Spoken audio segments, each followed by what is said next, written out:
قبل ما نبدأ رحلتنا في عالم الفيلم ده وملخصه، خلونا كده نصلي على النبي صلى الله عليه وسلم في الكومنتات، ونورونا بلايك حلو زي قلوبكم الطيبة. الفيلم ده بيبدأ بمشهد كده يخضك من أول ثانية. تلاقي واحدة اسمها ميلاني، بنت زي الورد بتزحف في نفق ضلمة، والواحد قلبه هيقع من مكانه عليها. وفجأة كده تلاقي قتال لابس وش مهرج شكله يجيب مغص كلوي بيجري وراها. البت ميلاني دي أجدع منك ومني، بتعرف تطلع الوش الأرض، بس الواد القاتل ده عينيه عليها وما سيبهاش. يا حبة عيني تترجاه وتقوله أرجوك كفاية موت، مش عايز أموت تاني. بس هو ولا هنا، يقوم طاعنها بفأس وشكلها كده ماتت خلاص يا جدع. بعد اللقطة دي تلاقي 5 أصحاب طالعين لك، كلوفر ومعاها ماكس اللي كان حبيبها زمان، وميجان ونينا أصحابهم اللي بيحبوهم، وأبي حبيب نينا. ال5 دول يا صاحبي قلبين الدنيا عشان يلاقوا ميل اللي هي أخت كلوفر.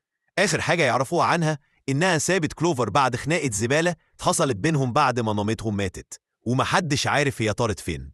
يقرروا يروحوا بنزينة شافوها في فيديو لميل، وهناك بقى يقابلوا راجل كده شكله يوجع القلب اسمه دكتور ألان هيل. الدكتور ده يقول لكلوفر إن في بلاوي اختفت في حتة قريبة اسمها وادي غلور. الأصحاب دول يقولوا نكمل طريقنا، بس الدنيا بتمطر كأنها فاتحة حنفيات السما. فجأة العربية بتاعتهم تقف قدام مركز زوار كده، تحس إنه محصن من المطر ده كله. يدخلوا يدوروا على ميل. كلوفر تمشي في المطر يمكن تلمح ميل، بس التوه وماكس يقوم شاددها من المطر كأنه بينقذها من الغرق. في نفس اللحظة دي أبي يلاقي صور لناس ضايعة، ويا لهوي يلاقي صورة ميلاني اللي شفناها في الأول. نينا تلاقي دفتر زوار مكتوب فيه اسم ميلاني 13 مرة، ده غير إن عربية أبي تشتغل لوحدها. وماجن تلاقي راديو مش شغال، تحس إن المكان ده فيه حاجة مش مظبوطة خالص. وفجأة كده تلاقي المهرج المقنع ده يظهر تاني، يقوم قاسم أبي نصين ويحاول يلحق نينا، بس ماكس يحاول يدافع، فالمهرج يغرز السكينة في عينه وتطلع من راسه. ميجان تخبط في الحيطة، راسها تتفعص. كلوفر تجري من البيت، بس القاتل يحاصرها في الغابة ويطعنها في ظهرها. الكريبة بقى يا معلم إن الساعة الرملية بترجع لوضعها الطبيعي، وال5 أصحاب دول يرجعوا للحياة تاني. يلاقوا صورهم اللي اختفت في المبنى، بس في حاجات صغيرة اتغيرت، زي إن النور بقى يطفي ويولع. يحاولوا يحصنوا نفسهم من القاتل، بس ميجان تبدأ تتوجع وجسمها يتكسر كده لحد ما تموت. كلوفر تتسحب بره البيت وتلاقي ساحرة تهاجمها وتقول لهم إنهم هيحسوا باللي حس بيه أي حد تاني مات في وادي جلور. الساحرة دي تسيطر على كلوفر، وماكس يتقتل في العلية على إيد قاتل مقنع تاني. أبي ونينا يحاولوا يجروا بس يتقتلوا في الغابة، وفي الآخر كلوفر العربية تدوسها. الليل يرجع طبيعي تاني، وال5 في الحمام يبتدوا يشربوا مية من الحنفية بعد ما يشوفوها نظيفة. بس فجأة أبي ينفجر بشكل فظيع، وبعديه نينا على طول. ميجان تنفجر بالراحة كده، أطرافها تتكسر حتة حتة. ماكس يموت، وكلوفر وهي مستنية دورها عشان تموت تشوف الدكتور هيل ماشي فوقها وبيقول كلام محدش فاهمه، وبعدين تنفجر هي كمان. لما يرجعوا للحياة تاني يعرفوا إن في مصيبة حصلت في وادي جلور من سنين فاتت. عمال المناجب حفروا بعمق ومات أكتر من 1100 واحد. ماكس يلاقي فيديو بيظهر راجل محبوس، حالته بتسوء شوية شوية بعد ما مر بنفس الدوخة الزمنية اللي هم فيها. الدكتور هيل يظهر في الفيديو بيشرح إن الراجل ده بقى وينديجو، ده وحش أسطوري كده. ال5 يفهموا إن هيل مبقيوهم هناك عشان نفس السبب، ويقول لهم إن الطريقة الوحيدة عشان أي واحد فيهم يعيش هي إن واحد منهم يموت. هيل يتريق على كلوفر ويقول لها إن ميلاني معاه. كلوفر تروح تدور عليهم.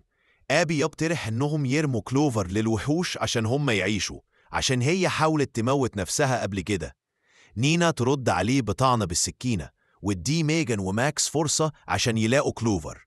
أبي ونينا يتقتلوا على إيد المهرج المقنع. في الغابة كلوفر وماكس وميجان يهاجمهم الوينديجو. ميجان تتسحب بعيد وتموت، وكلوفر وماكس يقابلوا ميلاني اللي بقت هي كمان وينديجو.